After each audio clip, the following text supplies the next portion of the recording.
going to go egotistical here. I get feedback. Have we got the red light on? Yeah. That little teeny tiny thing down there that says, "Hey, I'm Gino D. Welcome to Gino D's Rock Shots, and welcome to Lock Up Laura." Hello. Guys, welcome to the show.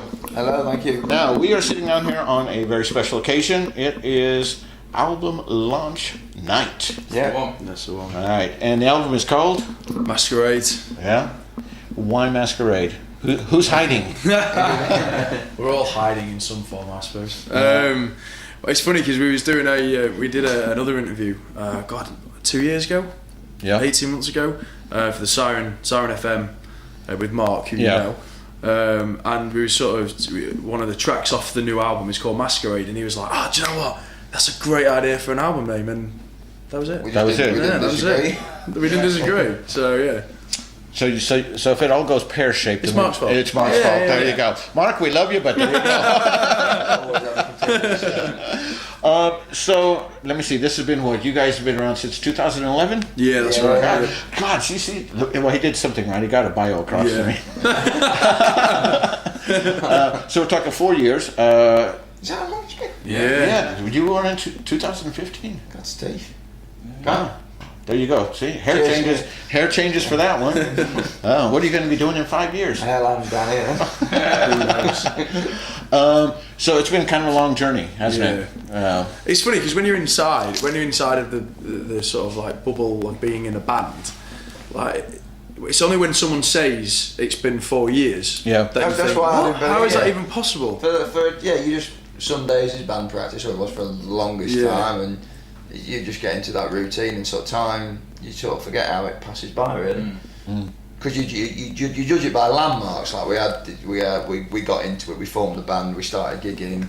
We did the EP. Then we did the album. Then we gigged that, and then we did the second album. So there's all these checkpoints. And you kind of forget how long it actually is. Yeah. Because I did, but I might be an idiot. But I am. Yeah. So going from the first, because your sound is kind of morphed as well.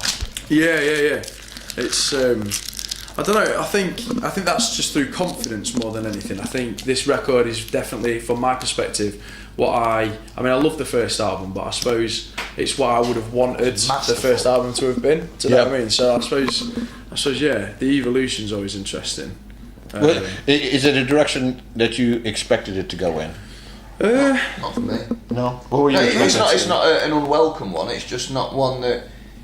Like we've said we've said to a few people, when the songs develop, you have an idea of how the song sounds. Like Aaron will come with a guitar idea, everyone then adds their parts to it, and it just becomes a Lock Up Laura song. But I couldn't tell you what our sound is. I couldn't define it. But this new album seems to carry that a lot more than the first one did. It sort of has more continuity, more flow.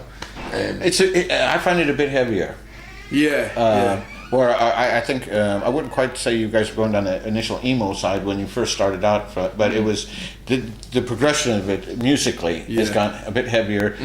So when we look at styles of music, that's where I would put it. It's more. I think a lot of the comparisons have been like Alter Bridge and going down that side. I mean, of it. that is a huge compliment to be compared to a band like that, because I definitely think that they are quite a significant influence for several of us within the band.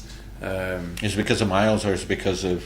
Well, I think to be fair, prior to my arrival into Lock Up Laura in 2011, as we've been told, because that's still crazy how long ago that is.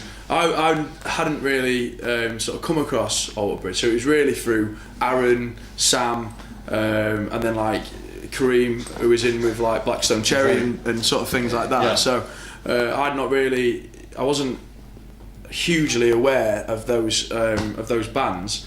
I was more into sort of Muse and Metallica and sort of Pantera and all the older sort of stuff. So I suppose from my point of view, when we started Running in the Dark, started writing the songs, that initial influence probably wasn't as strong as what it has been over the past 18 months when we've been writing Masquerade. Hence probably why we've gone into that heavier direction. But it seems to work, from my personal opinion. I actually appreciate this album more than I did the first one. Cool. That's I suppose that's always heading in the right direction. I was going to say, and that's, you know, one of my fortes is I like watching bands progress. But there's times when you see the first initial bands come out where you're trying to get yourself known, that you do certain things, and you sit back, even yourselves as being in the band, and you go, not quite what we wanted to do, but hey. Yeah, but it's all. I mean, the thing is, it's a learning curve, isn't it? We found that along the way. Is that there's no book? Well, there is books, but as soon as a book is published on how to do it, I personally think that it's outdated because everybody's read the book, everybody tries to do it, and everyone's then on that trying to. So it's funny. What was relevant 6 months ago is probably not even relevant now. And it's so dynamic in how the music industry constantly evolves and the things that you've got to do. And actually, I think this sort of thing is the way forward.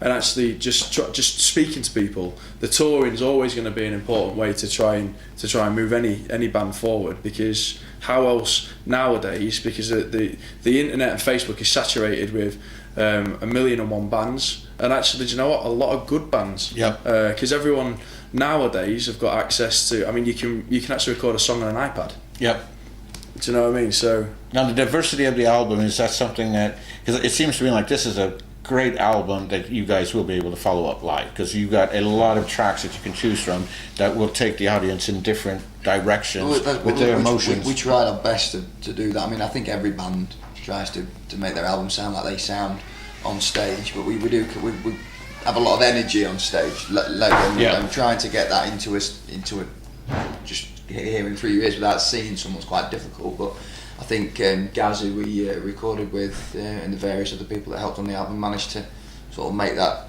the finished product that people hear. This album's more it's less processed and less super produced like that first album was, because we didn't want that. We didn't. This time around, we wanted it to be, you know what, this is who we are. This is what we're like. There's a rawness to it. Yeah, exactly.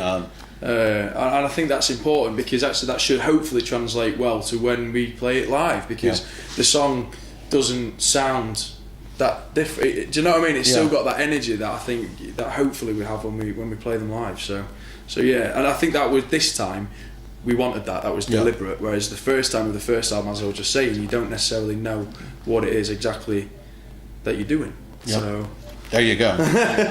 Anything you want to say to your fans out there? Do you know what? I think we'd be here all day if we was to try and thank every single person we need to. I suppose. Tell us what you think. Let us know what you think. Thank you for every bit of support, because we are really, really blessed, and we hope you like it. Well, I've been Gino D. This has been Lock Up Laura. Thanks for tuning in, and we'll see you later on down the road. Thanks, guys. No problem. Absolutely. I'm looking forward to this tonight. Come on. Cheers.